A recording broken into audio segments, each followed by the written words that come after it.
Our preferences are our ceiling. Everybody listening right now, you have a preference and you've had it your entire life of how much problem complexity you wanted to take on. I prefer hard problems, complex, multivariate problems. Other people that go, you know what? I like no problems. No problem people never become great. #1 New York Times bestselling author and the author of High Performance Habits, How Extraordinary People Become That Way. We have the inspiring Brendon Burchard in the house. We read all these like little books on habits, like do this little habit, this, tiny habit, incremental habit, atomic habit, all these, they're great.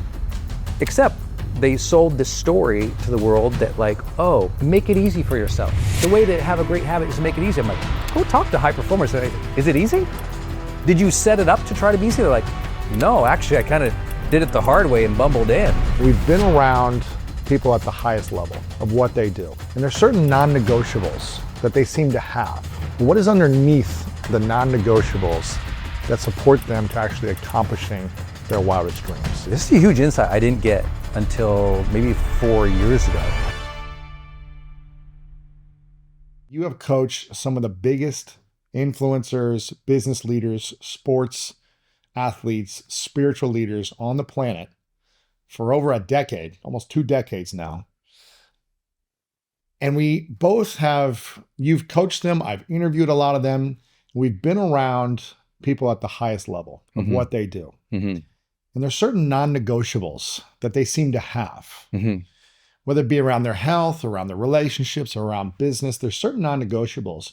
And I'm curious, is there a few key non-negotiables that the greatest leaders have? And everyone's got different personalities and styles on how they've gotten there. Right. But what is underneath the non-negotiables that support them to actually accomplishing their wildest dreams? I love this. This is a huge insight I didn't get until maybe 4 years ago. The non-negotiable doesn't sound like a non-negotiable, but it is. It is that their preferences do not win over their performance or their aspirational vision. What does that mean? Like, See, I prefer to have sugar all day. Totally. But yeah, I'm not going to eat sugar all day. Yeah. And in performance, what I found out is like our preferences are our ceiling. Most people have a way they prefer their life to be. And more importantly, there's some very specific things we'll talk about in preferences that prevent them from even trying. So for example, everybody listening right now, you have a preference and you've had your entire life, whether you're conscious or unconscious, you had a preference of how much problem complexity you wanted to take on, right? Elon Musk goes, I'm willing to take on the problem of going to Mars. And running a car company and doing this and it's all good. Yes, I will take on this much problem complexity. I prefer hard problems. I prefer complex, multivariate problems. Other people that go, you know what? I like no problems. No problem people never become great. Other people, they go, I just want this one problem or this 2 problem, but they're not going to go very far. I'll give you an example. When I was learning math in elementary school, I was great. I was getting A's. When we got into like algebra, trig 2 and 3, I didn't like the complexity of using the calculator to figure this out and this multi-step problem solving. It freaked me out. It had nothing to do with my childhood, had nothing to do with my spirituality, had nothing to do with my values. It was just like people have a preference of problem complexity. And that is most people's ceiling. Interesting. Yeah. Is there a way to break through the preference of your, what did you call it? The what ceiling? The complexity ceiling, really. Is there a way to break through the preference or to expand the palette, expand the plate of complexity or problem solving and make it seem like it's actually easy? Yeah. That's the non-negotiable. They don't care if it seems easy. They do it anyway. We read all these like little books on habits, like do this little habit, this, tiny habit, incremental habit, atomic habit, all these, they're great. Except they sold this story to the world that like, oh, make it easy for yourself. The way to have a great habit is to make it easy. I'm like, go talk to high performers. And I say, is it easy? Did you set it up to try to be easy? They're like, no, actually, I kind of did it the hard way and bumbled in. The non-negotiable is They don't tell themselves it should be easy. They don't expect it to be easy. They honor the struggle. They go, I know what I'm going after is impossible, is hard. No one's done it before. When you read Jeff Bezos' investors letters, when you listen to Elon Musk, when you listen to Jensen, or at NVIDIA, it's like, NVIDIA is like, it's supposed to be hard. It's supposed to be brutal. That's why you're achieving greatness. You're taking on problems that most people were like, I don't want to solve that. Detroit did not want to solve electric vehicles. It was too hard of a problem. In their system, it was not elegant. So Detroit said, well, I guess we're not going to do that. And Tesla rolled in. And so you can really look back at your life and go, where did I really struggle? Where did I really fail? Where did it not go well? And I promise you, you had a preference. I don't want to take on problems that hard. Second thing they did in terms of preferences, we all have people preferences.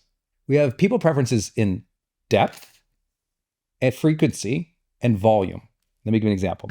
Because I know this is being very specific, but this is the high performance stuff. This is like the differentiator in what makes somebody great. Those who don't achieve greatness, they don't like people. They don't want to deal with people. They want to be solo. They don't have relationship depth. Because guess what? To go deep with somebody, that introduces problems, right? Yes. When you want to make a massive impact in the world, guess what? You have to deal with more people. You want a major difference in the world, you have to deal with more people more often. Team. But a lot of people, and by the way, I was this way at some point, and I want to really emphasize this to everyone listening, because it's not like, I didn't have these preferences too. For me, I'm like the nutty professor in the morning. I want to be by myself.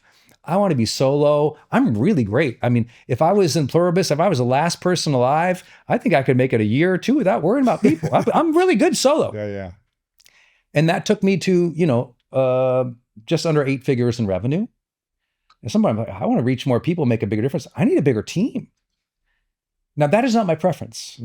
Having a team is not my preference. If you said, well, Brendon, have a team, maybe my preference could go up to 5 people. Right. Could I ever imagine over 100? No way. 100 employees is against my preference. But the question is, does my preference win or does the vision win? Interesting. So who do you have to become to overcome the preference of the ceiling that you currently have in order to get to the next level of accomplishing the vision? Yeah. Who do you have to become? You have to become the person who's willing to set a priority of your aspirational self or the concrete vision that is more important than your natural style. Gosh. This is why I tell people, everyone thinks that their life ceiling is based on circumstance or their psychology. Well, Brendon, I'm an introvert or I'm an extrovert or I'm open. I'm like, actually, your preferences correlate more to your success than your quote unquote psychology. Really? Yeah, because guess what? Think about an introvert or an extrovert and whether they succeed or not. Well, we could say, well, it's just, it's some kind of false dichotomy there that only one or the other can succeed. But no, the layering effect that actually happens on top of those things is, do you take on complex problems or not? Can you stay with the hard problem for a long time? That maybe we can call that some element of conscientiousness in the big 5 personality traits, but it's not necessarily. Extroverts, as an example, I'm an extrovert at like halfway. I'm like half extrovert, half introvert. But I have a very strong preference about the volume of people and how long I'm with people. Yes. Then I freak out. So it's not about necessarily the trait. It's about these preferences. So if a person is not willing to overcome their preferences, their natural style, their natural preference for problems or people, depth, complexity, they won't achieve more than their natural style. My natural style is be home, be alone, not work that hard, pina colada time. Relax, sleep in. Relax. Like what makes me comfortable and natural. For example, I've talked about this and you've coached me so well about like this. Being the subject of an interview is very hard for me. It is not natural. It's why you can look for, 20 years now, my career was direct to camera or on stage teaching solo curriculum. Yeah. No one's by there. myself. It's you to a camera. No one's watching you. No one's there. Or live on stage too. But yeah, it's you teaching but not someone questioning you Right. or asking you questions. Yeah. But that preference only allowed me to reach so many people. If I want to get my message out, I had to learn to talk. I had to learn public speaking. I had to learn video. I had to learn to do interviews. None of that is my preference. So you must understand high performers override their preferences. They choose a priority that is bigger than preference. Wow. And that priority is a future vision, a concrete vision, or an aspirational self. That's the difference maker. That's really the difference maker. If someone wants to be successful, but they have a ceiling of success or a belief of success or how much they could actually achieve, if their success goes greater than the ceiling that they have in their minds, if they earn more than they think they're supposed to earn, if they get more followers than they even imagined was possible, if they get an award that they didn't even know was possible, whatever it is, they get some type of a success their mind didn't even think it was possible. It went beyond their success preference. What happens if they don't believe they're meant to accomplish that? Two big things that everyone knows commonly. Number one, imposter syndrome. Yeah, I mean, I'm in this room with these stars, but I don't really belong here, you know. Or number two, which is the real insidious thing, is lack of fulfillment. Really? Even when you succeed and achieve and accomplish beyond your wildest dreams? So many people who have so much money, so much fame, so much success, so much external achievement, and also inner peace are not fulfilled. And here's the crazy thing is, think about this. You and I have talked a lot about belief. You have this amazing work on your greatness mindset book. Belief is such a primary thing for us. But what is belief? Okay, I believe that something is possible. I have faith in this motion, right? I believe this thing will turn out. I believe in myself. I believe it will turn out. When you achieve, if you believed it and you achieved it, you fulfilled the belief. Yes. So fulfillment is I saw it, I believed it, I manifested it, it happened. Wow. So now I feel fulfilled. I fulfilled the belief. I fulfilled the faith. If something just amazing happens, it might happen. You might appreciate it. You might be happy for it. You might be grateful to God for it, but you won't sense fulfillment because you never believed for it in the first place. So the belief was never fulfilled. You just have the result. Interesting. And that's why people who are handed, a bag from their parents, people who win a lottery, people who succeed in their first thing, but they didn't really try. You follow them up years later, they've lost the money. They don't feel like they belong. They have all this like sense of inadequacy because they got something they didn't earn or believe for. It's very dangerous to just give people tons of stuff because they can become entitled. Right. And I know that's a controversial word. I'm not using that socially. I'm just using that in terms of our own belief systems. If we just get stuff, we didn't do the work. We didn't believe for it, labor for it, desire for it. And so when it happened, it was kind of like, wow, that's amazing. But there's no fulfillment and there's no identity there, which is the aspect of imposter syndrome. So if someone's struggling right now, or they're just kind of going through the motions and they're not clear on what they want in their life, and they start to gain clarity and they say, okay, I know I don't want to be in this current situation that I'm in. I want to get out of this stuck feeling. And I want to create something more powerful, more empowering, bigger for my life. I want to accomplish something. I want to break through a certain financial limit, whatever it might be. What do they need to do first? Is it get clear on what they want exactly? Is it start to reinforce new beliefs of what is possible, even if they've never actually accomplished those things before, that it is possible? Or is it just about taking action and then allowing for things to unfold through the action? What would you say is the first step there? Yeah, I think first step is always job one.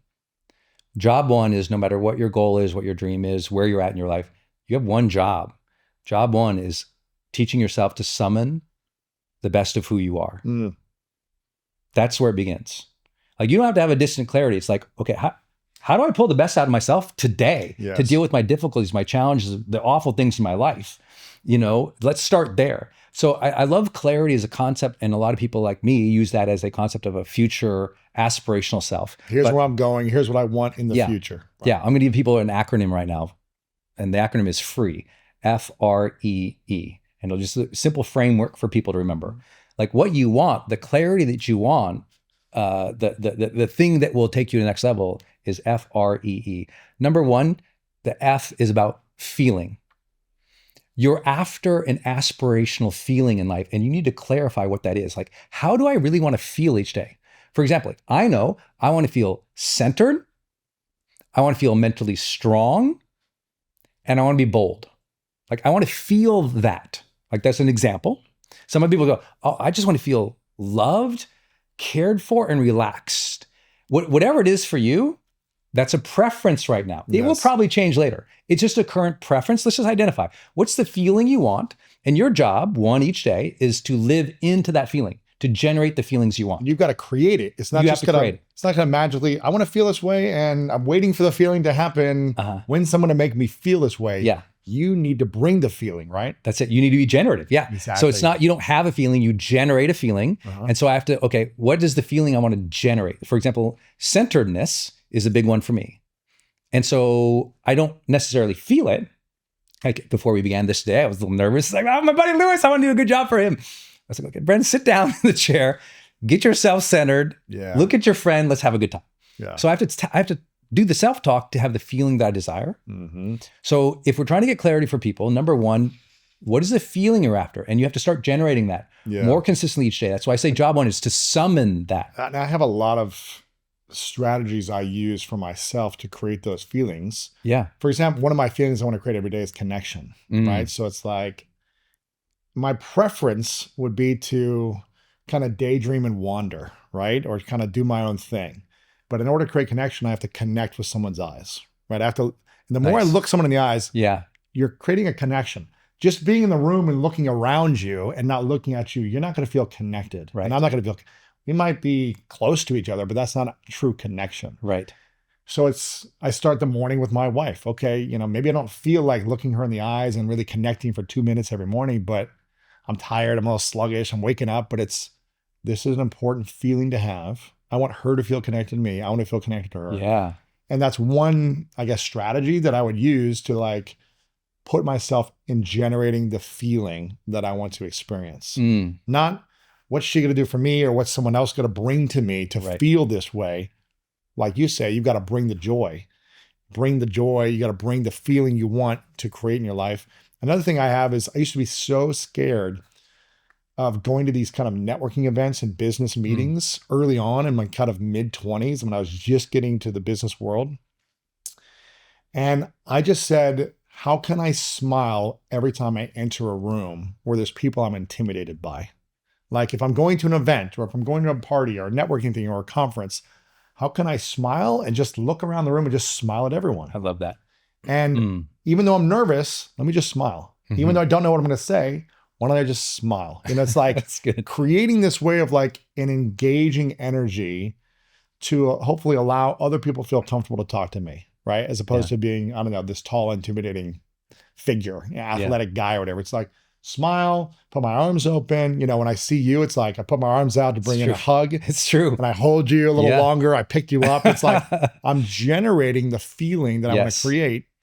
And you have to do it based on, I can't do that with just some random stranger, but it's like doing it in context the best way possible. But I think I love this as a framework to start, the F being feeling. Yeah. How do I want to feel? And you have to bring that energy. Yes. And bring the feeling. Yes. So that's your life doesn't change until you learn to generate that which you want to feel. That is the moment life changes. When you can generate your experience versus just taking what hits you, because that's where you're in stimulus response forever. Instead, it's like, oh, regardless of what's happening around me, what can I generate? Yes. And I always give people that metaphor because it's still, I know I talked to you before on a previous podcast, the changing metaphor of my life was the power plant does not have energy. No power plant has energy. A power plant is taking energy from one lower level of utilization. It is transforming it into a higher level of utilization and transmitting it. That's what we do in our personal or spiritual lives. It's like we're able to tune into the world, and instead of like let the negative things ruin us, I can take all this energy about me and I can transform it into a higher level. This message is brought to you by Apple and Verizon. And if you scroll enough online, you'll hear it all. Miracle diets, fitness trends, crazes like celery juice and cold plunges, you name it. But with iPhone and Apple Watch, you get meaningful insights from a very trusted source, your body. Because the information you get should reflect the body you're in. With Apple Watch, you can track things like your sleep quality, your cycle, your cardio fitness, and more. You can then unpack all the information on Apple iPhone on the Health app, which allows you to track and view your data over time. And all these health insights are developed with experts from start to finish. Find out more at apple.com/health. Apple Watch is not a medical device and should not be used as a substitute for professional medical advice. I'm saying, listen, I feel just exhausted, drained, burnt out. I don't feel like I have the energy to generate energy. Yeah. You know, it's like, Yeah. I don't have the energy to create it because it's got so much going on my plate. What would you say to someone like that who's not maybe at peak performance right now, but more at a state of like a lower energetic state? Mm-hmm. And I'm sure you've heard this all the time of like, well, I've got responsibilities. I've got my kids. I've got 2-3 jobs. I'm behind on bills. How do I generate energy when I'm exhausted? Yeah. The only way out is to shift your priorities. And at that stage, when you're there, the priority might have to shift to taking care for yourself again. You might be wiped out because you're taking care of everybody else. Yes. You might be wiped out because you're running the business and not leaning enough on the team. You might be in a terrible state financially because you've prioritized things that were big risks, or you prioritized things that weren't needed, or you didn't prioritize getting help. You try to do it by yourself. So you have to shift a priority to have a different result. And so we've all been there, but once we know that's the lever, the lever is the priority, or the lever is either I generate something differently inside, or I change a priority so I can get a tactical result. Yes. And that's why I like that metaphor of the power plant. Power plant doesn't have energy. It's generating, it's transforming it. We can sometimes do that from within. That's what changes our life. We do something new from within, but sometimes at a tactical level, we got to shift a priority, and you have to be bold about that. You can't wait on it. You can't wait 7 more years on it. Shifting a priority means like now. Yes. So step number 1, the F, is how do I want to feel, and generating that feeling on a consistent basis or as frequently as possible. What is the R? R is less sexy. R is responsibility. Wow. And what this means is when we have clarity or aspirational self, the F meant, well, you have a feeling your aspirational self wants to feel. Start learning to generate that now. Responsibility is your aspirational future self handles responsibilities a specific way. Your current self, with your obligation, your responsibilities, you might complain, you might blame, you might not, you might get angry, impatient, insecure, beat yourself up. The way that you handle current responsibilities and obligations is probably not the way your future best self would. Yes. So clarity is going, okay, future best self, aspirational Brendon, how are you going to deal with this argument with your spouse? How are you going to deal with the insecurity at the event? How are you going to deal with... So again, intention is acting from the aspirational self versus just the preference now. My preference is I'm not even going to open up the bills because guess what? I know what's in them. So I'm going to stack the bills over in the corner and I'm going to avoid them. That's my preference. A lot of people's preference in life is avoidance, not assertiveness. Yes. And so they've avoided themselves into deeper holes. The priority have to shift into an assertive lean into the future and say, how do I want to handle problems? When my competitor lines up next to me on the block, that's a responsibility. How do I want to handle that? When I got to pay the bills, when I got to turn on the camera and I don't feel like it, I mean, I would love to hear how you feel about this because I'm sure a million times you've turned on one of the cameras and you just, you're on day 5 of filming, your 17th guest and your eyes are bugging out a little bit. But they traveled to see you. You got millions of people watching. You have a responsibility to get on, even though you might want to turn off. So how do you do it? It's funny. I was just telling Caroline before you were coming in here, I was like, this will be in less than 2 weeks, it'll be 13 years of doing the podcast every single week. Cheers, brother. Come on, man. You're such a 13 stud. years every single week, 3 times a week for the last 10 or 11 years. Wow. It was once a week for the first year, then twice a week, then 3 times a week for the last 10 or 11 years. And I was just telling her, I was like, sometimes in the afternoon, if I've got multiple interviews, I've got to recalibrate, shift the energy, because I'm training for my Olympic dream in the morning hard with a trainer. And so I'm getting up and I'm pushing my body. Then I'm with my twins and my wife, then I got to be on the whole rest of the day. I was telling her, I was like, pro athletes, they train really hard, but then they're kind of like, they have a lot of downtime too. Right. You can only train for so many hours. And then like, you're recovering, you're resting, you're playing video games, you're just hanging out with your friends, whatever it is, or your family, but you're not on all the time, unless you're playing a game or a practice. Yeah. I'm training for an Olympic sport, and then I'm on the rest of the day. I've got to shave every day. I've got to do my hair. I've got to put myself together. I've got to be presentable to then deliver value to the audience and to my guests and be present. And Matt always jokes about me. He goes, it's not hard sitting there and asking someone questions. He always says this as a joke. And I'm like, but when you're giving your full time and attention and presence. Intellectually, it is so hard. It's like mentally, like, and you do it 2 or 3 times a day after you've trained, in the morning. And I've seen you, I've watched you this whole time, and you know these little things about them. So you've done your homework, you've done your research, and you're bringing that. So intellectually, you're so engaged. Yes. That's tiring. Yeah. It can be, but I have to constantly stay focused on the vision. And this is why every week we talk about, guys, our mission is to reach and serve 100 million lives weekly. Why? Because this is meaningful work for us. And if we're going to do something to make money, why don't we make it meaningful? Why don't we change lives? Why don't we impact people's lives and better people? Why don't we do something where we get to learn also and help other people? Like, what a gift. At least that's how I see it. And I'm like, even if I had all the money in the world, I'd still want to do some type of format of this, helping others. Yeah. What a gift. And so it's a constant reminder, and it's shifting priorities. Like you said, I have had to cut back on, like, I don't go out at nights. I don't go to parties or dinners or these things. Like, I come home, I see my kids now, I see my wife, I recover and recharge and relax. And because I know I got to prepare for the next day. And I got to show up again the next day, early morning training, hard, and have the energy to do what I'm doing next day, which is being on camera most of the time. And so it's making sure my priorities have to shift in order to reach new levels of performance.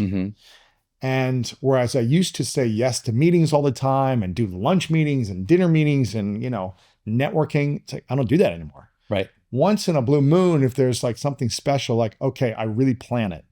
But it's not, let's go hang out tonight or this and that. It's like my priorities change to serve the goals that I want to create. Right. And it's not my nature. I wish I could just kind of show up and not shave and not do my hair and wear sweatpants.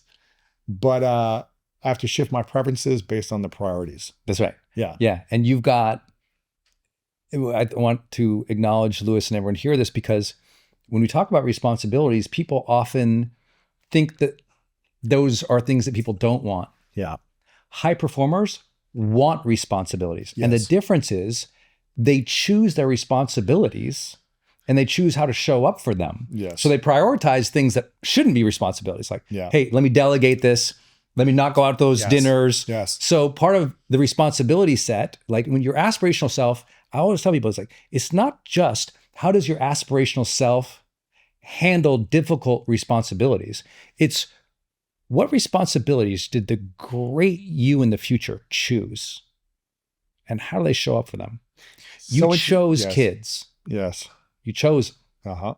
That's amazing. I chose it. Yeah. So how do you show up for them? Right? It's interesting you say this, because as you're saying this, I'm 42 and I just went back to my 20 years ago, 22 in my mind. And I can remember where I'm at. I'm finishing college, dreaming of playing professional football, and also dreaming of like, how am I going to make money in this world? What's my future going to look like? And I don't want to be living off my parents or living on my sister's couch, which I ended up doing. And I don't want to be struggling in my life. I want to have this future where I have a beautiful home, a beautiful wife, a beautiful family, a mission that I love. I want to have this dream life. And I am living the dreams of my 22-year-old self, right? I'm living it every single day. And I think it's a responsibility to continue to show up for that 22 version of me that had that dream. I get chills thinking about it because it's like, I love this.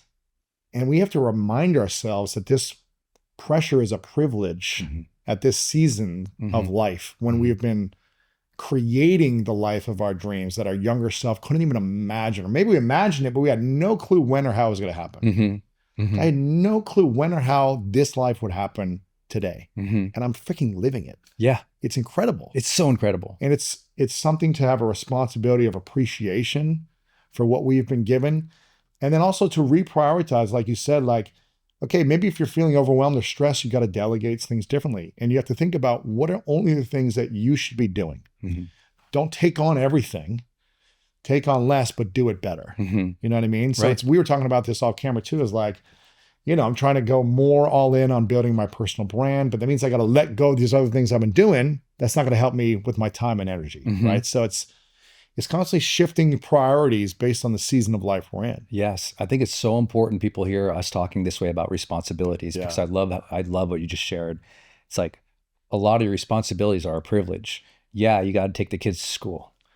Yeah, you used to dream of having the kids. Exactly. You know, I work with this guy, you know, big financial guy, and maybe this is like 2 weeks ago, he's complaining so much about having to do all this, you know, basically financial diligence. And I was like, do you remember when it was just a checkbook? Yeah. And you were just trying to round out a few zeros to make an extra 10, 20, 30, 50 bucks? Like, bro, this responsibility to do this diligence for your investors, what a privilege. Reset to that, man. Yeah, look at the life you have now. Yes. Because of this responsibility. And I would just say, and this is very controversial, but I don't care. I believe that high performers and people of greatness and people of excellence, they view responsibility as a positive thing. Yeah. And when you are underperforming and when you are selfish and when you just have not done as much personal empowerment, every frustration, inconvenience, obligation, and responsibility looks negative.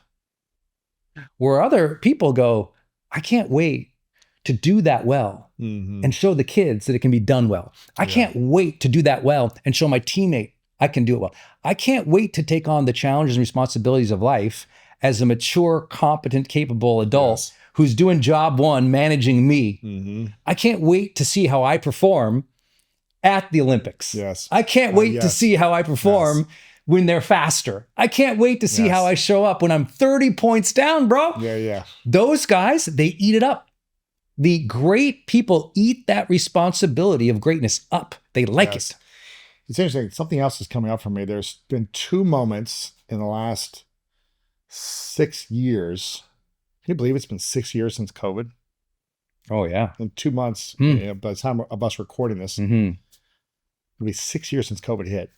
But when COVID hit, because I got into, I guess, the working world around 2008, 2009, right like in the middle of the housing crash. And so I was sleeping on my sister's couch 2007 to 2009, and they weren't hiring at that time. And the economy was crashing, and it was like, you know, they weren't hiring some, you know, college football bum who played arena football and broke his arm, and I had no skills. I had no education, really. They weren't hiring people with master's degrees, let alone someone who barely graduated college. And I remember feeling so helpless and so like powerless because I was like, I don't have any control. It doesn't feel like I have any control on how to get off my sister's couch, how to make a living, and how to get out of debt. It just felt powerless. I was like, what do I do? And I remember I was like, I never want to have this feeling again. So as I started finally learning how to earn money through having mentors and working hard and all the stuff I've talked about, I remember saying, when there's another crisis, I want to be ready. Like, I want to be ready, whether that's having the right investment strategy, the right savings, the right whatever. So when something happens, I'm ready. Yes. So when COVID hit, like you said, I wasn't excited, but I was like, I have been staying ready so I don't need to get ready for this moment. And this is a nightmare for the world, obviously, and it's not fun. And there's a lot of sadness happening and loss of life, but I am ready for this moment. Like, I'm ready to take on the challenge of what's being thrown my way. I love it. And I felt like myself and my team, we thrived in that season.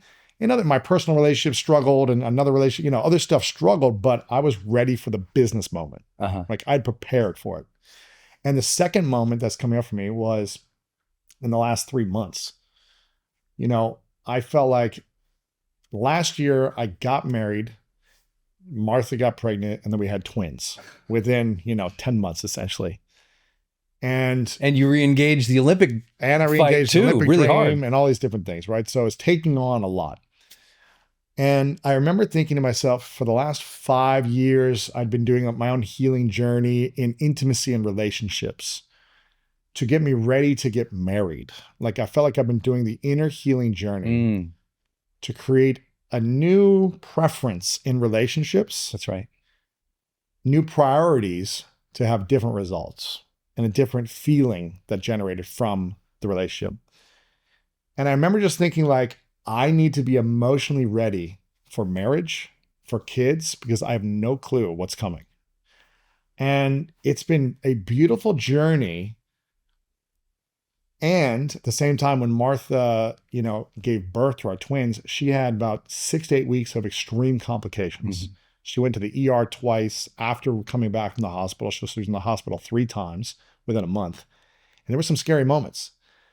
But I remember just thinking, thank God I invested 4, 5, 6 years ago in emotional healing to be ready for this. It was extremely uncomfortable. It was challenging emotionally, spiritually, physically, all these things. And it was scary. But I was like, had I not trained myself to prepare for these moments of my future self stepping into marriage and kids, while having to run a business, while having to do this, while training, and keep everything going. Right. There's no way I'd have been able to handle it well. I would have been reactive. I would have been, I can't handle this. I would have been broken down emotionally and spiritually and probably crumbled had I not invested years ago. Love that. In staying ready so I didn't need to get ready.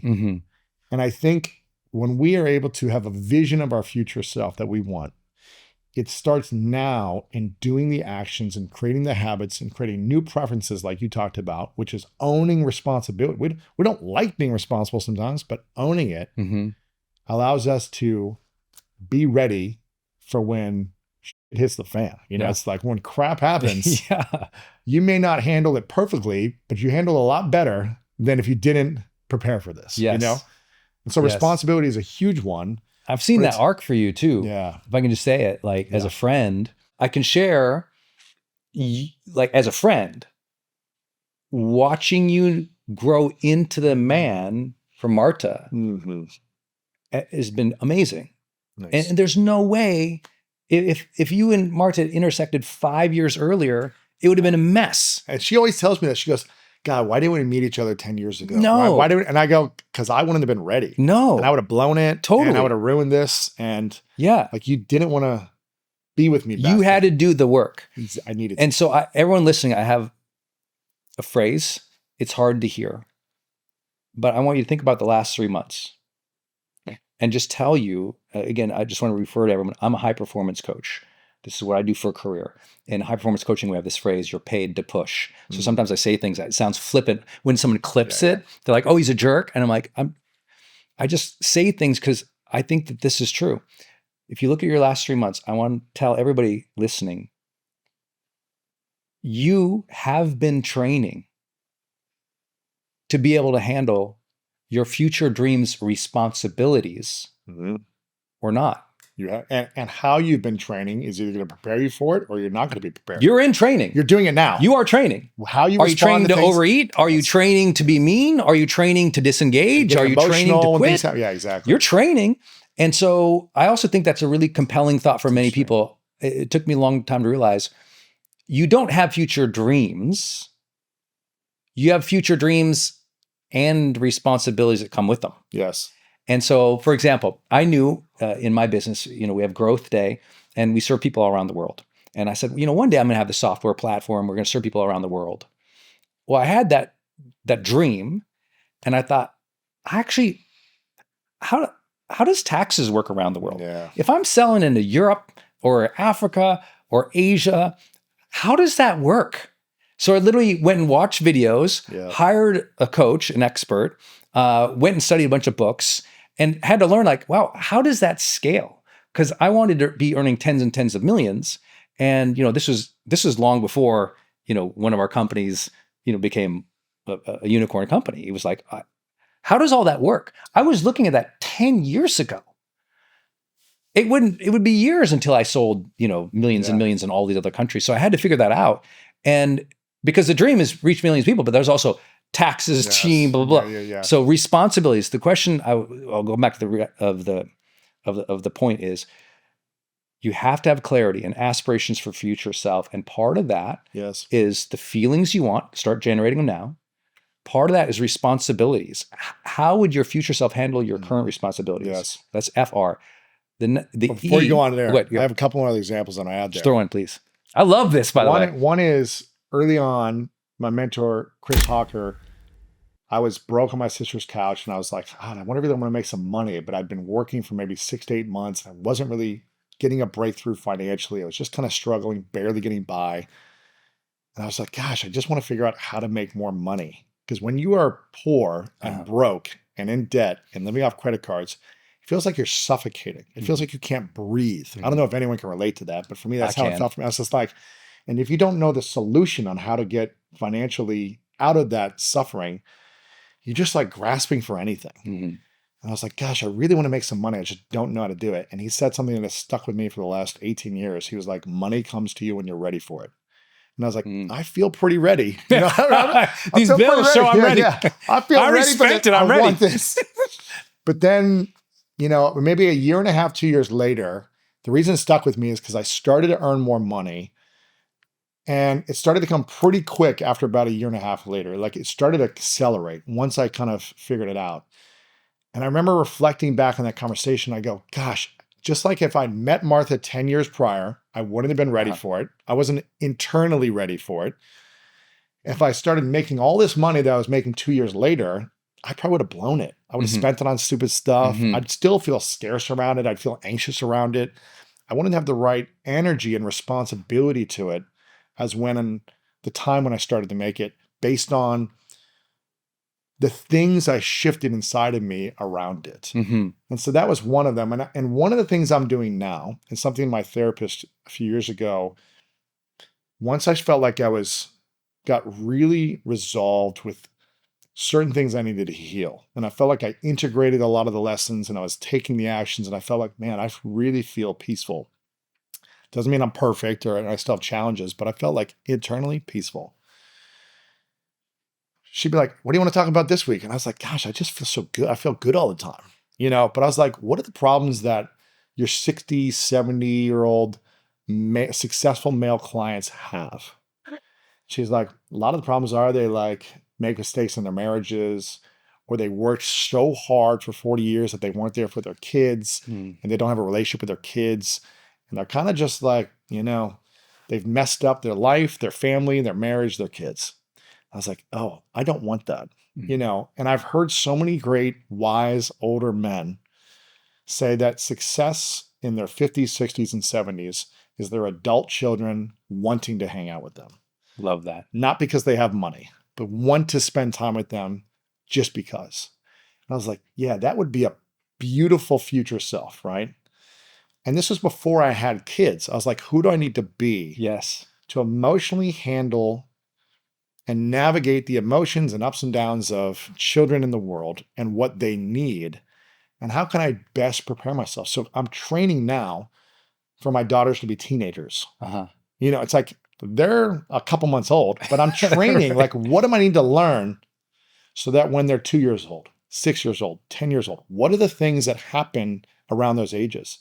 How do I navigate those things now emotionally so that I'm ready for it? And I think that's what high performers also do, is they're seeing the future that they want to, I want to go to the Olympics. I want to create this in my business. I want to have a beautiful family.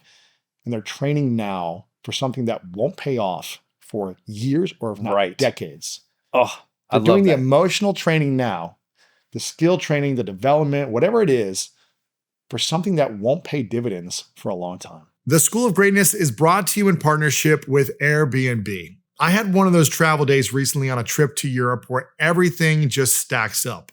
The long flight, full schedule, back-to-back conversations, and by the end of it, you're just ready to slow down and take a minute. And I remember walking into the place that I booked and thinking, this is exactly what I needed because it felt calm, it felt comfortable, and it was easy to get into and settle in. Not just a place to sleep, but a place to reset. That experience stuck with me. Because I have another trip coming up soon, it made me look at a separate space I have differently. And I started noticing what's happening locally, and there are events that are bringing people in. And I thought about that feeling I had after a long day, walking into a space that just feels right. That's exactly what people are looking for in those moments. And listing your space on Airbnb is a way to be a part of that, while also bringing in some extra income. Your home might be worth more than you think. Find out how much at airbnb.com/host. This message is brought to you by Apple Card. Now, spring always feels like a reset, clearing things out, simplifying what you don't need. And Apple Card is built with that same idea in mind. There's no annual fee, no late fees, and no foreign transaction fees. No fees, period. Get started and apply in the Wallet app on your iPhone today. Subject to credit approval. Variable APRs for Apple Card range from 17.49% to 27.74% based on credit worthiness. Rates as of January 1st, 2026. Existing customers can view their variable APR in the Wallet app or at card.apple.com. Apple Card issued by Goldman Sachs Bank, USA, Salt Lake City branch. Terms and more at applecard.com. I can see that's one reason we're huge friends. Yeah. And, for those listening, many of you guys know Lewis and I run a mastermind called Ultra. Yes. And I can tell you, because I've run that several years now, that the differentiator of the people in that room, you can tell that they want the responsibilities of life that demand more of them. Yes.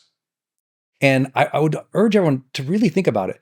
The group of people you hang out with, or your team, or your family, or the friends you've chosen, when they talk about responsibilities, is it a negative conversation? Or is it, I'm leveling up conversation? Yes. If it's a leveling up conversation, you're probably in the right group. It's a group that can see past problems and see a potential future and believe in something for you beyond what maybe you even believe or beyond where you're at circumstantially now. If you're around people who only complain about responsibilities and obligations, you probably need a new peer group, need a coach, need a mastermind, need the better company culture, need to move on to the next job. I don't know what it is for you, but you have to be really attuned to that. Because there is that level in which there's speaking of COVID, there's a viral nature of human energy about responsibilities. And I've been there. I grew up in a very difficult place, economically depressed mining town.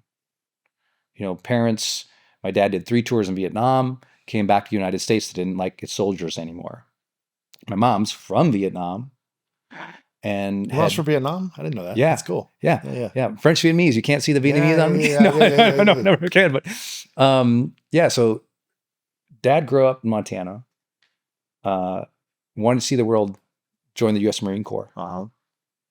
Ended up going to Vietnam in 3 tours, got all shot up. Wow. Came back to the U.S., ended up recruiting in the South right during and right after Vietnam when no one wanted that. So he'd be spit on, things thrown at him, just awful. Recruiting people to join the military. Yeah. Oh, wow. My mom, she had grown up in Vietnam under the first war, what used to be called the Indochina War, which was the French-Vietnamese conflict, which was before the American conflict. So the French-Vietnamese conflict, her father was a French soldier with her mother, who's Vietnamese. He got killed when she was, 8, 9, 10. Yeah. So she got shipped to France for the Child of War program. She speaks French? Speaks French, yeah. Wow. Grew up in, convents, basically. Wow. So she grows up, has a terrible time there, abused, treated really terribly, separated from her family. Or in France, separated from her mother, who was still in Saigon. Oh. And so Mom has terrible, she turns 18, 19. She's like, I'm out of here. Goes back to Vietnam, meets another American, marries him, comes to the US. He's terrible to her. They get divorced. She ends up meeting my dad. Wow. So my dad had to go to Vietnam, come back to the US. And they met My here. mom, Vietnam, France, Vietnam, US, and they meet in Washington, D.C. Wow. And love at first sight. Just amazing. Bam. Love at first sight. And just had nothing. Neither of them had anything. Left the East Coast to Montana to raise us kids because Dad wanted to raise us kids in Montana. And, grew up in Butte, Montana, and a tiny little town called Conrad, and then Great Falls, tiny little towns. And Butte had been economically depressed for a long time. It used to be a mining town. And it's a tough place to grow up, brutal. Mom and Dad working as many jobs as they could get, trying to raise for us. And there was a lot of alcoholism in that town. It was a very physical town. Lots of bullying, lots of fighting, just an awful town. And I can look back at that kid as me being raised through those towns and thinking about the times that we had. And my dad kept getting better jobs as we moved throughout. Nothing ever wild or crazy. Ended up managing the DMVs of the state. Well, and, from one little one to many of them. And hopefully the lines were faster there. Yeah, I wouldn't bring that up to my dad. But, he got better and better jobs. And I noticed that, well, they're not the jobs we all talk about in the media world, multi-million-dollar jobs. What I did notice was the people were getting around, when they talked about problems, they had some ownership to them. It wasn't the government's fault. It wasn't, this town's fault. It wasn't the economy's fault. They kind of like, yeah, this is hard, but here's all the things I'm doing about it. Yeah. And I started noticing a change in the culture. Then I went to college. I started noticing a change in the kids who succeeded and the kids who didn't. Then I went to, San Francisco, and I worked for Accenture, this global consulting company. And then, now I've been a high performance coach for 20 plus years and work with the world's best teams, athletes, and everything. And one thing is the way they talk about responsibility. One complains, blames, hates it. Another goes, I wonder what I have to be to handle that next level of complexity and difficulty. What skill set, what competency would I need to deal with? And they want the challenge. It is the tell of the high performer. They want the challenge. It's the tell of positive psychology called flow, right? Flow state is you're like going just beyond your current skill set or competency in a challenge you're engaged in, and it's timely, and you need to be quote unquote engaged. And I think it's just interesting. Are you a person who is fully engaged, taking on hard things that are responsibilities maybe you didn't want or you did? But we all know somebody who's a deadbeat dad. We all know somebody who just refuses to own up to the lie.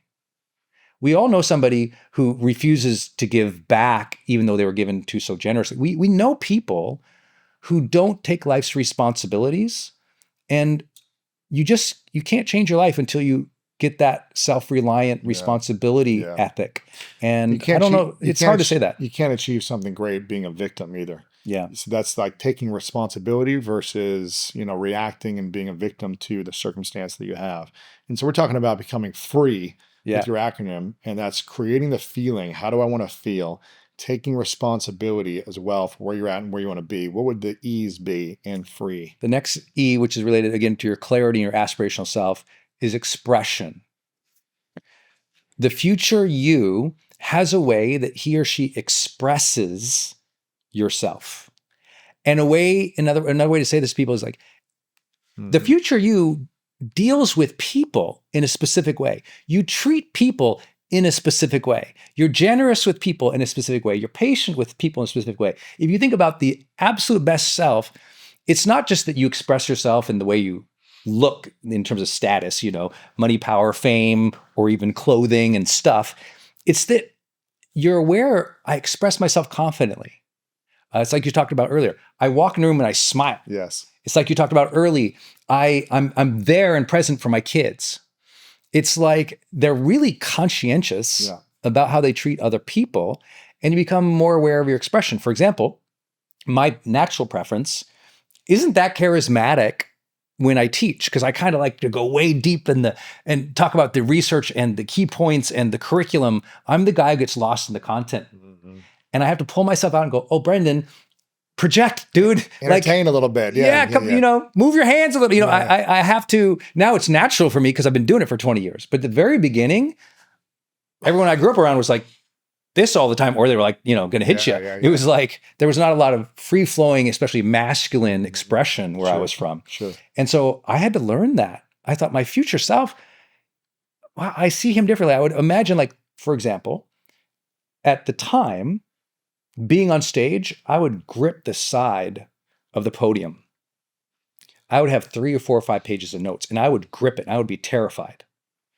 But when I thought about a future speaking, I would see this kid like walking across stage, laughing with people, calling up people, like dancing and jumping to music, having a good time up there. And like, I could just see him so free in expression.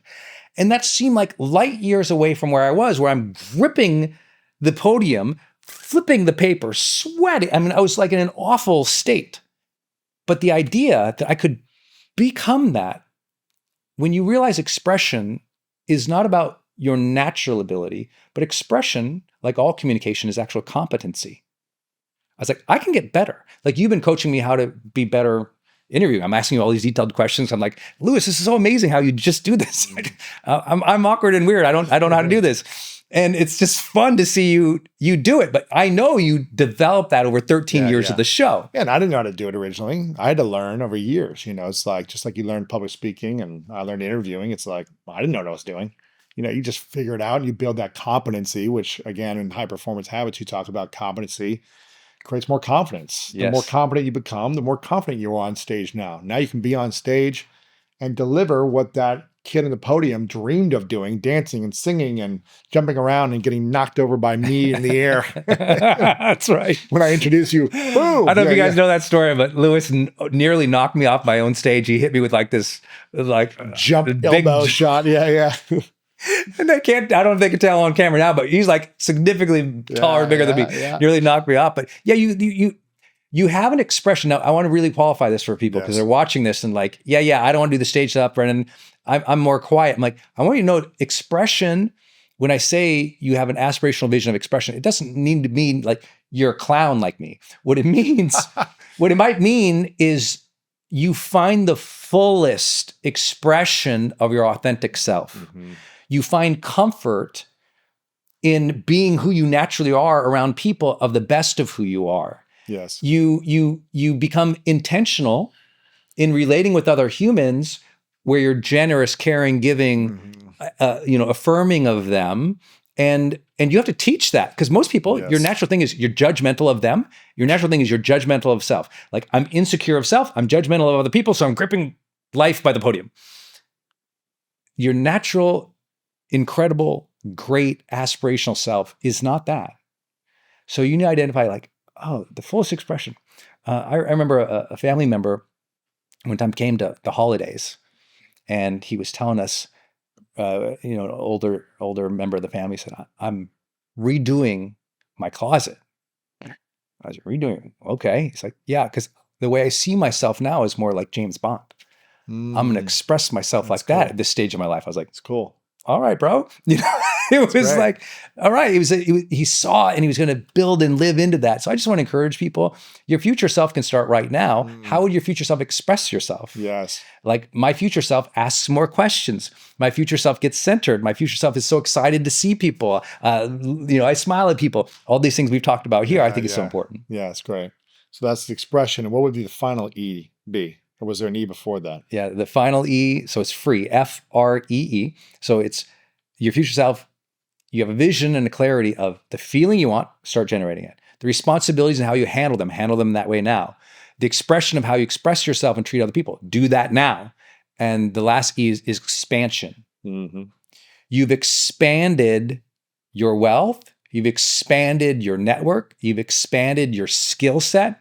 You've expanded your impact. Every single person has that expansive desire, even if it's been covered up, because the universe is expanding. And we are multidimensionally expanding as human beings at all times, at all stages of maturity. And so how have you expanded in the future? How are you a bigger person? How are you Mhm. having more impact? How are you earning more? Where is the growth of where you're going to go? So you have to see and imagine and think about expansion. And I want to talk about Lewis real fast, everybody, on this, because this is a real example in real time we were talking about today. There's a stage in where Lewis sees himself expressing himself as a handball player, Mhm. right? But I don't know if everyone knows, but Lewis just bought a handball team, Yes. an organization. Yes. He expanded from I'm an individual player to now owning. Yes. to I own a team. Yes. Dude, tell us about that, because that's like, people don't usually think that way, but it's really aspirational. This is the interesting thing. I'm glad you said that, because I was thinking about this when you were going over the expression. My natural expression in high school and college, as I started playing, sports at a higher level, was I was the receiver. I was never the quarterback. I was a role player. I was never the star player. I never wanted to be like this vocal leader. It wasn't my natural preference or like my comfort zone. But I could train really hard. You could tell me what to do, and I could master that one role on the team. 11 players on football or 5 guys on the basketball team. I was like, just give me the ball, let me score and do my job. But I don't want to be communicating. I don't want to be like leading. I was like, just let me do my thing. It was very uncomfortable to get outside of that comfort zone. And my normal preference was to do the best I can do as a role player, but not be a leader communicating. I have had to train myself over the last 20 years to get out of this preference of just let me play in my role and do well as a part of the team, to let me lead the team as well. And it doesn't mean I have to take over and control the team, but how can I be a leader? And still today, it's like it's not a natural state of mine to lead the team. But I know my future self needs me to continue to do that and show up that way to practice it if I want to create this desired result. I have to develop the competence and the confidence of leadership in a different way than only playing well, but also playing well, managing a team well, connecting with every player individually, connecting with the team as a group. There's different skills you need to develop as a leader that's different than just playing by itself. Yes. And so how do I play well and lead well? And, navigate the finances of the team and navigate, it's like so much more. But I'm like, I feel this will help me be more prepared for the Olympics by having the skill sets, by overcoming the challenges over the next couple of years. Like, this is only going to support my future self, accomplish the dreams, and be ready. So I'm staying ready, so I don't need to get ready. It's like I'm preparing and being ready now. So when the time happens, man, I've just spent, now it's easy, in 2.5 years now it's natural, because I've put in the last 4 years of reps to prepare for this. Just like it's natural for you to be on stage. Sure, maybe there's a little nerves right before, like you want to make sure it's a good job, but spend 20 years behind the podium now getting reps to be able to dance and sing and do breakouts and coach and come back and remember what you're saying and have Joe, all these different things, and make it a beautiful experience over 5 days, right? It's easy now because you put in 20 years. So for me, it's still not a natural state of being, but it's something I show up to every single time I have the opportunity to lead, even though it's not something I would normally do, but it's what my future self demands of me. I love this. It's like the future goal demands I get out of my comfort zone every time. Yeah. Are you hearing the call of your future and heeding it by showing up into that expansion? Yes. You're showing up into team expansion. Where you show up into expansion of this media empire. You show up in expansion of the team here and the handball team there. Yes. Your family's expanding. It's the same thing with the family stuff too. I was very comfortable. For 15 years, I lived in a 2-bedroom apartment, and I would just kind of bounce around from apartment to apartment, maybe spend a little bit more in a nicer apartment. But it was like, my preference is minimal, 2-bedroom apartment, nice. Okay, maybe I have a doorman now, but it's like, I don't need bigger, right? I was like, I liked my comfort zone. I knew everything was, I could manage it all. There was no one's coming over here. It's like, I got my space. But my future self, 10 years in the future was like, gosh, but I have a dream of having children and walking around a house with laughter in the halls and hearing laughter and play in different rooms and having family. I was like, I really want family to be and visit me more. I need more space. They can't visit, right? I want her family, her extended family to be able to come as well and have different like families coming together and activities and holidays. And I was like, and I want to have a sanctuary where I could also have my podcast set up if I need it. If there's another COVID, I could do it at home. I have a backyard where I can have friends over and play pickleball, and I have a gym and I can do everything I need to do. And that was expensive to think of that, of like investing in a home. And I remember I was going back and forth. I live in this beautiful home. Me and Martha have a beautiful home for the last 3 years. It's my first home that I got at 40, and I'll be 43 here in a couple months.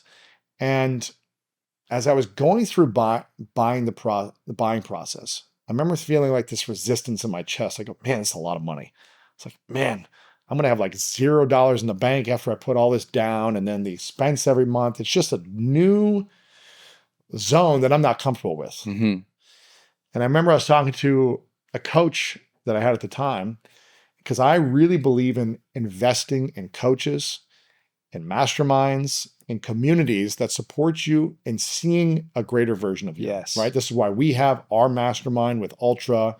We have hundreds of members in there who are investing and getting closer to their future selves.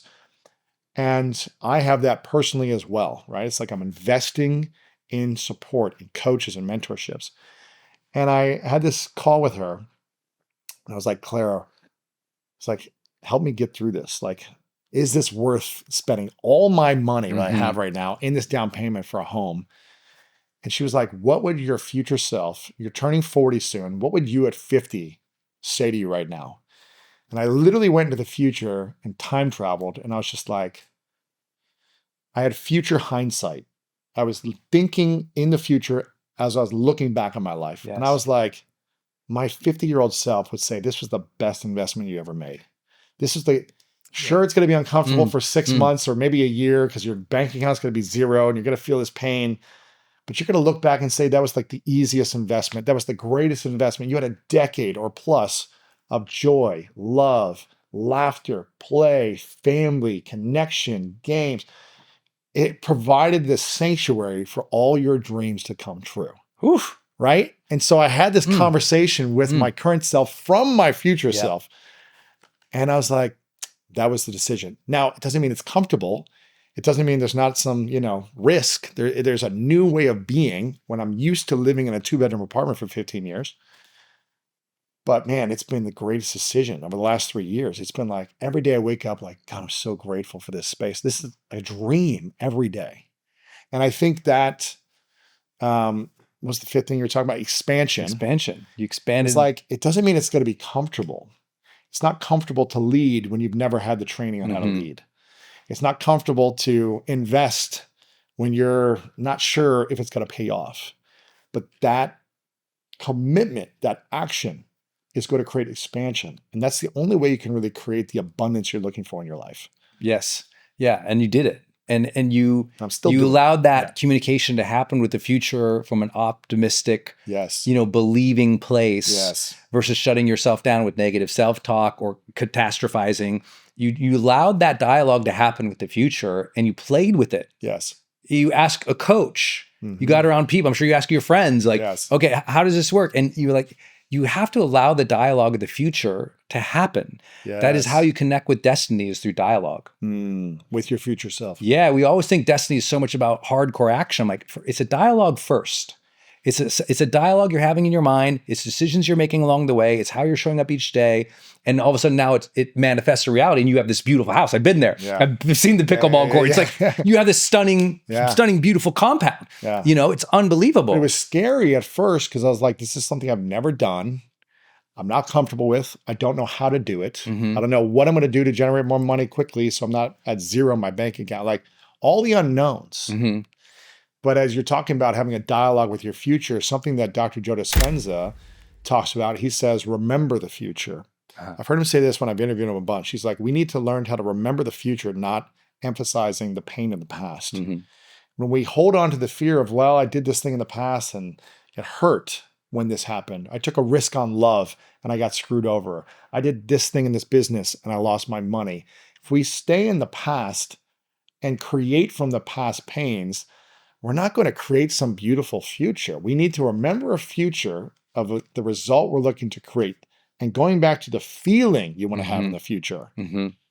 The responsibilities it takes, the expression and the expansion. It's like if you want to remember the future of, like, you have this dream home, this dream career, this dream business, this dream relationship, this dream health, you have to have the feeling now, which is what I'm hearing you say.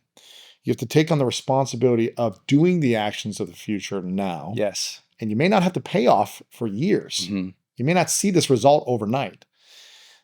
And expressing yourself from the future as well, and then stepping into that expansion. And I think when people can start to use this framework of free that you've shared, and I know you have more in the book, High Performance Habits, when you make that investment in this, your life is completely going to change. Right.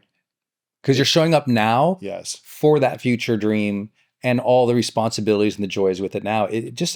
Otherwise, what people do is you just go through the day. Yeah. And you're in stimulus and response throughout the day. There's no higher intention or higher aspiration. And if you actually talk with people about how they want to change their life, it is that they want to feel the day differently, even if the same circumstances suck. They want to go through it and sense it in a different way. But you won't do that if all you do is connect with the problems in the way today. You have to connect with something in the future. It's so hard to get people. I love that. Remember the future. To me, it really is about knowing I'm either operating from stimulus and response and my minimal homeostasis baseline Brendon, minimal self or aspirational self. Who showed up and won the day? It doesn't mean I don't have hours where I don't fall into comfort or impatience, or I'm not my best during an interview or whatever. The minimal self shows up. It's a ratio. Does the aspirational show up and win the day more often than the minimal self? And I promise everyone listening, once you're in the aspirational self more often, you find yourself higher performing. Your results get better. Better people are attracted to you. You're in better groups. You're leveling up the peer set, the success around you. You're attracting different things. And the weird thing is, by making those hard choices, things start getting easier. And you're like, oh, this feels good now. Not 5 years from now. It's like, it's starting to feel good now because I'm being responsible. I'm handling these things. And you handling life better and experiencing and generating into life better makes you better. And it makes today better, not some distant decade or 50 years. You'll get there. Your compound actions will lead into that. But you might as well get to enjoy it today with that intention. 100%. And again, every day, today is all we have in this moment. And do you want to live a crappy day or a beautiful day? You talked about the minimal self and the aspirational self. There's a great story or analogy about the two wolves that each one of us has, the good wolf and the bad wolf inside of you. And whichever one wins is the one you feed, the wolf you feed that day inside of you. And I could have all the self-doubt and insecurity and anger and frustration in the world if I chose to feed those parts of me.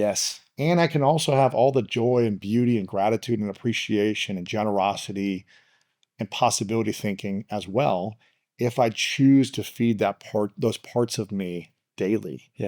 And if you want to live in a minimal part of your life, feed those doubts and insecurities and speak about them and own them and just let them take over your life. Or say, I'm going to create a new life and I'm going to feed possibilities more. I'm going to feed joy more, beauty more.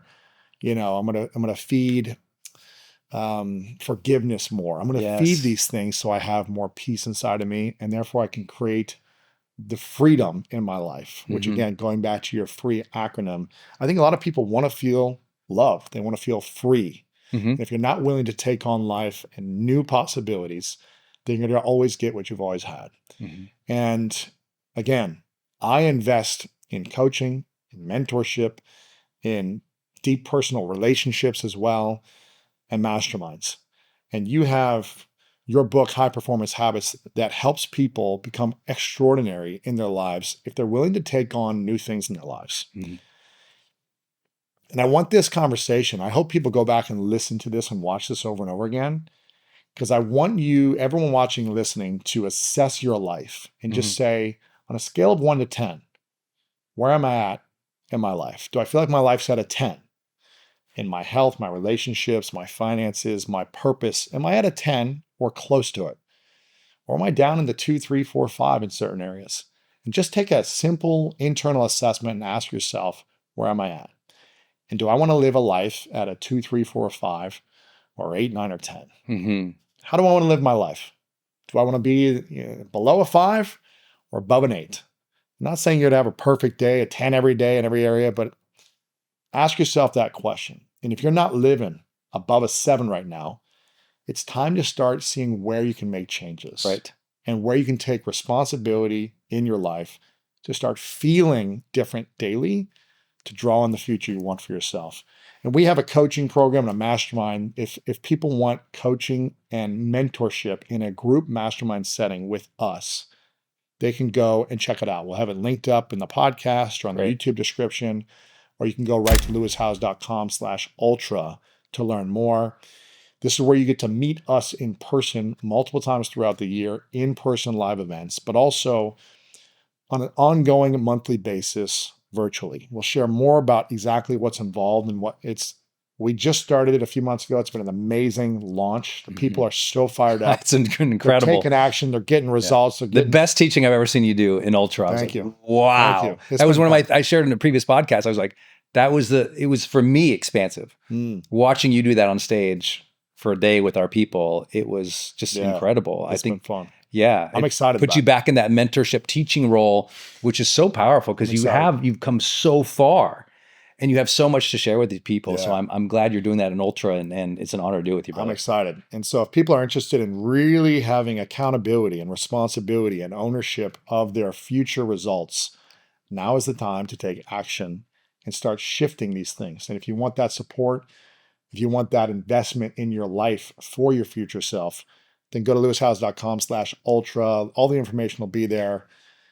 But this has been powerful, man. I'm sure we could go on for another few hours on this. But again, if you want to have a transformational life, it starts here with high performance habits and really assessing your life and seeing what it takes to get there. This has been powerful. Brendon Burchard, thank you so much for being here. I appreciate you. I love you, brother. So good. You either use stress or stress uses you. Yes. And the way you use stress is, the whole phrase they'd say, when you're going through hell, keep going. Yeah. If you keep going, 3 things happen. Number 1, you discover how strong you really are. It's the only way you're going to find it is to push through it. And then each time you do it, by the way, you get stronger and stronger.